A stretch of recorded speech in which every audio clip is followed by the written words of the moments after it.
Dear student, class 10th की poem my good right hand, मेरा अच्छा दाहिना हाथ।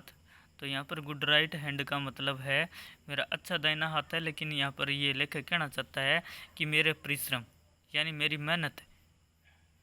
तो ये चार्ल्स मैक्के के द्वारा लिखी गई है। अबाउट द पोइट, पहले कवि के बारे में पढ़ते हैं। चार्ल्स मैक्के 27 मार्च 1814 टू 24 दिसंबर इन 1889। तो इनका जो जन्म है 24 मार्च 1814 को हुआ और 24 दिसंबर 1889 को मृत्यु हो गई, यानी इनका टाइम पीरियड इतना था। वाज ए स्कॉटिश पोइट, यानी ये स्कॉटलैंड के कवि थे, जर्नलिस्ट पत्रकार थे, ऑथर लेखक थे, नॉवलिस्ट का मतलब होता है उपन्यासकार थे, एंड सॉन्ग राइटर। और क्या थे ये, यानी संगीत भी लिखते थे।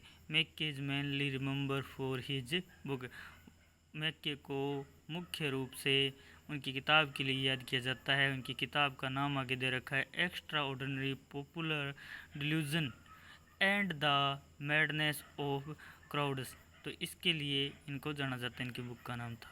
अब देखो इस पोएम में माई गुड राइट हैंड, तो ये इस पोएम के अंदर लेखक हैं वो बताते हैं आई फेल इनटू ग्रीफ, यानी मैं दुख में पड़ गया, यानी उनकी स्थिति थी वो गंभीर हो गई। आई फेल इनटू ग्रीफ, यानी मैं दुख में पड़ गया या मैं गरीबी में पड़ गया। एंड बिगेन टू कंप्लेन, और मैंने क्या कर दिया, भी कंप्लेन करनी शुरू कर दी।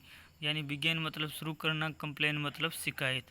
I looked for a friend, मैंने एक मित्र की तलाश की। यानी लुकड फॉर का मतलब होता है तलाश करना, ये फेजल वर्ब है, लुक प्लस प्रीपोजिशन लगी हुई है, तो इसका मतलब लुक फॉर का मतलब हो गया तलाश करना। I look for a friend, मैंने एक ऐसे मित्र की तलाश की। But I sought him in vain, तो मेरा ये प्रयास है वो व्यर्थ रहा। वैन का मतलब व्यर्थ होता है, सॉट का मतलब ढूंढना होता है। तो कंपेनियन वर शाई, तो अब देखो इनकी परिस्थिति थी वो काफ़ी गंभीर थी, यानी कवि है वो गरीब थे और इस गरीबी में पड़ गए, तो इस वजह से उन्होंने शिकायतें शुरू की। और एक मित्र देखो इसी जो इस कंडीशन के अंदर उनकी हेल्प करे, एक ऐसा मित्र की तलाश की, लेकिन वो मित्र नहीं मिला। तो आगे देखो कंपेनियंस वर साई, साई का मतलब होता है शर्मिला, कंपेनियन का मतलब होता है मित्र, लेकिन यहाँ पर साई है वो लेना पड़ेगा हमें, हिचकिचा रहे थे, यानी उसके मित्र हैं वो हिचकिचा रहे थे। एंड इक्विटेंस का मतलब होता है रिलेटिव, यानी परिचित लोग, वर कोल्ड, वो भी क्या हो गए, ठंडे पड़ गए, यानी वो भी क्या हो गए, भी ठंडे हो गए। कोल्ड का मतलब ठंडे ठंडे हो गए, मतलब इनकी कोई प्रतिक्रिया नहीं थी ऐसे हालात के अंदर। यहाँ पर उन्होंने कोई प्रतिक्रिया नहीं की, उनके परिचित लोग हैं उन्होंने कोई भी सहायता नहीं की ऐसे माहौल के अंदर, और इनके मित्र हैं वो तो हिचकिचा रहे थे, यानी कुछ भी हेल्प करने से। They gave me good counsel, तो उन्होंने क्या किया, अच्छी अच्छी सलाहें दी। अब देखो ऐसे बुरे हालात में उनकी हेल्प करनी थी, उसके बजाय उनके मित्रों ने क्या किया, उनको सलाह दी कि आप ये करिए तो आपको फ़ायदा होगा। बट ड्रेडेड देयर गोल्ड, लेकिन उन्होंने अपना गोल्ड उधार नहीं दिया। गोल्ड का मतलब यहाँ पर सोना नहीं है, बल्कि उन्होंने अपना धन उधार नहीं दिया। तो इस प्रकार देखो कवि है वो काफ़ी दुख में था, और इस कंडीशन के अंदर उसके मित्र हैं वो उसकी हेल्प नहीं करते हैं और ना ही उनके रिलेटिव करते हैं। तो नेक्स्ट दो है वो देखते हैं नेक्स्ट पैरे के अंदर। लेट देम गो आई एक्सक्लाइमड, तो लेखक बोलता है कि उन्हें जाने दो। आई एक्सक्लाइमड, वह चिल्लाते हुए कहा। I have a friend at my side, कि मेरे पास मेरे मित्र हैं, ठीक है, मेरे पक्ष में मेरे मित्र हैं। तो टू लिफ्ट मी, ये उठाएंगे मुझे।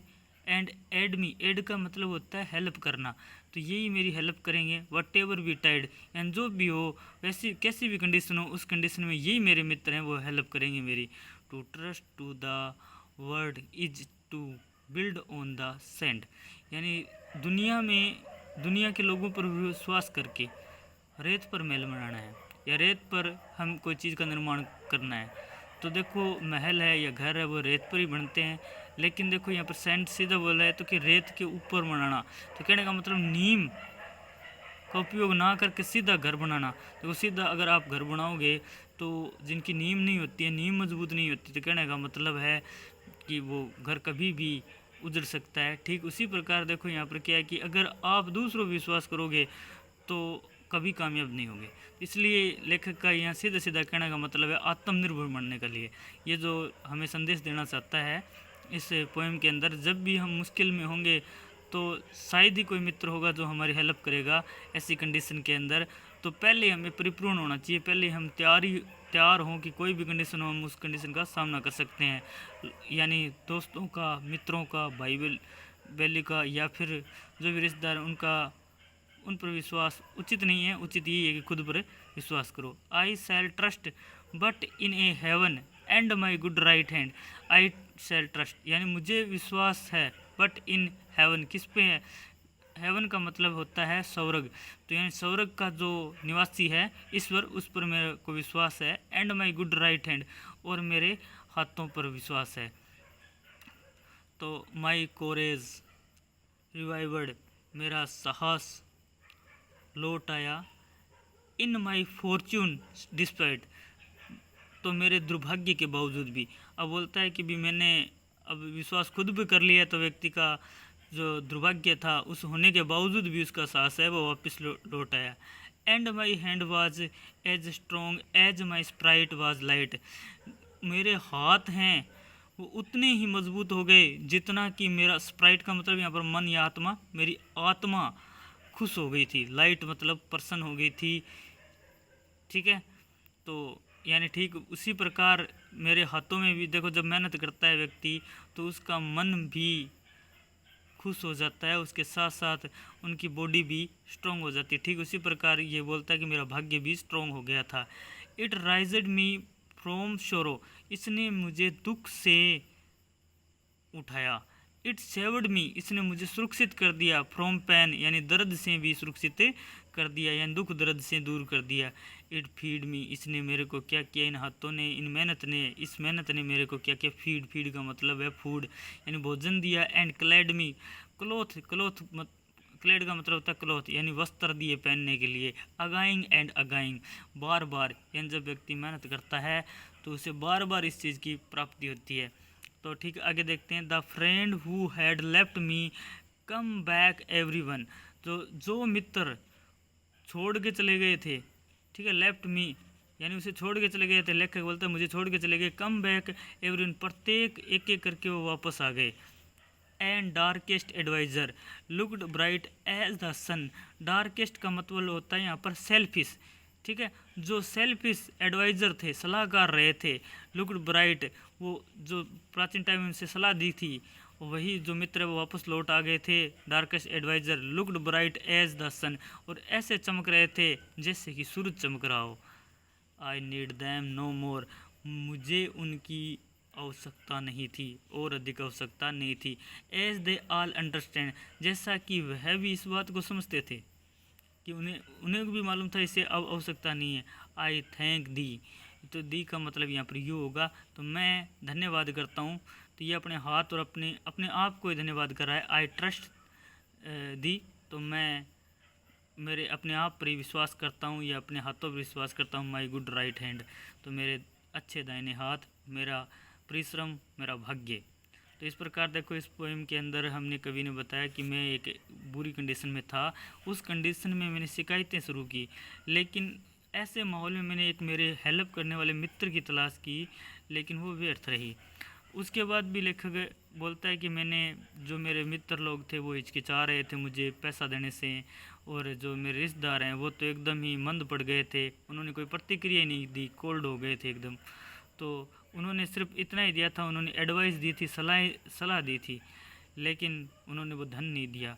उसके बाद सेकंड पैरा में बोलता है कि भी जो जिन्होंने मेरी सहायता नहीं की तो वो चलाकर बोलता है कि चलो जाने दो इनको, मेरे पास मेरे मित्र हैं। यानी उसके दोनों हाथ थे जिनसे वो मेहनत कर सकता था। ये उसे उठाएंगे, ये ऐड करेंगे। ऐड का मतलब यहाँ पर हेल्प होगा। वट एवर बी टाइड मतलब जो भी होगा उस हालात के अंदर अब मुझे खुद को ही कुछ करना है। और दुनिया में अगर आप दुनिया के लोगों पर विश्वास करोगे तो सीधी सी बात है कि बिना नीम का घर ही बनाओगे आप। तो आई ट्रस्ट, मैं सिर्फ विश्वास करता हूँ। इसने 2 लोगों पर विश्वास किया, वो इस पर भी किया है और अपने हाथ पे किया है। थर्ड जो पैरा था उसके अंदर बताया कि माई कोरेज, मेरा साहस है वो वापस से लौट गया, तो दुर्भाग्य होने के बावजूद भी। And my hand was strong, मेरे हाथ हैं वो मजबूत हो गया, मेरी बॉडी स्ट्रॉन्ग हो गई। एंड और मेरा मन था, मेरा माइंड था, माई हार्ट था, वो लाइट हो गया। ठीक है, और ये मेरे को उठाएंगे दुख से, यानी कहने का मतलब उसके हाथ, उसकी कठिन मेहनत है, वो उसे दुख से उठाएंगे और दर्द से उन्हें दूर करेंगे, सुरक्षित करेंगे। और ये मेहनत करेगा तो बंदे के पास पैसा होगा तो उसे भोजन भी मिलेगा और उसे वस्त्र भी मिलेंगे पहनने के लिए। ऐसा बार बार होगा उसके पास, बार बार ये ऐसी चीज़ें आती रहेगी, मेहनत करता रहेगा। तो देखो, जब व्यक्ति के पास पैसा हो गया, इसके अंदर कवि के पास पैसा हो गया, तब उनके जो मित्र थे, जो उन्हें छोड़ के गए थे बुरे टाइम के अंदर, वो वापस आ गए, सेल्फिश जो फ्रेंड थे। तो इसके बाद कहते हैं डार्केस्ट एडवाइज़र, कोई टाइम में ये एडवाइज़र भी रहे थे। ये अब देखो जो कि खुश हो रहे थे, एकदम खुश होकर उसके पास आए, लेकिन उन्हें ये पता था कि मुझे उनकी आवश्यकता नहीं है, और वो इस बात को समझते भी थे। और अंत में लेखक ने बोला कि मैं मेरे अपने आप को ही धन्यवाद देता हूँ, मेरे गुड राइट हैंड को। तो धन्यवाद, थैंक यू।